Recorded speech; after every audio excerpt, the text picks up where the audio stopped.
ruiné nos économies et qui nous a aspiré toutes nos forces vitales alors qu'on n'a pas encore fini de payer. Que faut-il faire devant la violence de la dette? J'entends les latino-américains. Ils nous ont dit, Monsieur le Président, la deuda es impagable. La dette est tout simplement impayable. Oui, Monsieur le Président. Elle est impayable parce qu'elle est illégitime. Elle est impayable parce qu'elle est violente. Elle est impayable parce que tout simplement, elle est insoutenable. À la violence de la dette vient s'ajouter le bradage de nos biens publics, de nos services publics, de nos services sociaux de base, la privatisation. Après avoir privatisé la santé, alors que entre juin et septembre 2005, 42 000 personnes sont mortes du choléra, cette maladie du Moyen-Âge qu'on croyait à jamais éradiquer de nos villes et de nos campagnes. Mais qu'on n'aille pas plus loin, Monsieur le Président. Ici, dans cette chambre, gît et gémit un malade. Entendez-vous sa complainte? Elle m'est parvenue aux oreilles et nous privatisons la santé. Ce n'est pas fini. On privatise l'éducation. Conçue comme un droit universel, l'acquisition du savoir et de la connaissance, qui doit être la chose la mieux partagée.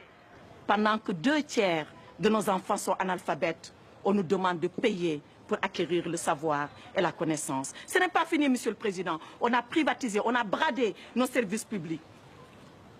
Comment privatiser l'eau, Monsieur le Président? Le Djoliba, le Sénégal, le Zambèze, le Limpopo, nos fleuves privatisés avec nos contes, nos légendes, nos traditions enfouies dans les courants, dans les rivières et dans nos lacs. Cela n'est pas admissible. Ce peuple, c'est la veuve qui pleure la mort prématurée de son mari, enfoui sous les décombres de l'ajustement. Ce peuple, c'est l'orphelin qui réclame le sein de sa mère, emporté dans les couches, alors qu'il exigeait tout simplement un dû, les soins primaires de santé. Ce peuple, Monsieur le Président, c'est le père de famille, ce compressé du rail, ces messieurs que vous avez entendus, ces dames qui vous ont supplié à votre barre. Le père de famille qui a vu son autorité, qui a vu son influence, qui a vu sa dignité diluée et emportée par un licenciement injuste. Ce peuple, Monsieur le Président, c'est enfin Zégué Bamba. Avez-vous, Monsieur le Président, entendu la complainte de Zégué Bamba? Ce paysan qui vous dit, mais pourquoi comme alors je ne sème pas? Pourquoi quand je sème je ne récolte pas? Et pourquoi quand je récolte je ne mange pas?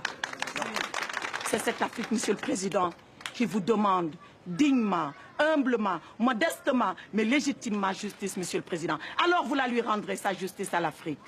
Vous la lui rendrez, non pas en condamnant la Banque mondiale, non.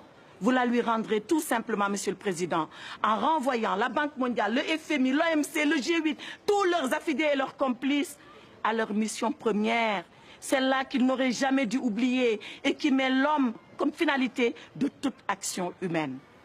Il vous appartient, Monsieur le Président, vous, par votre plume, qui rendra la décision.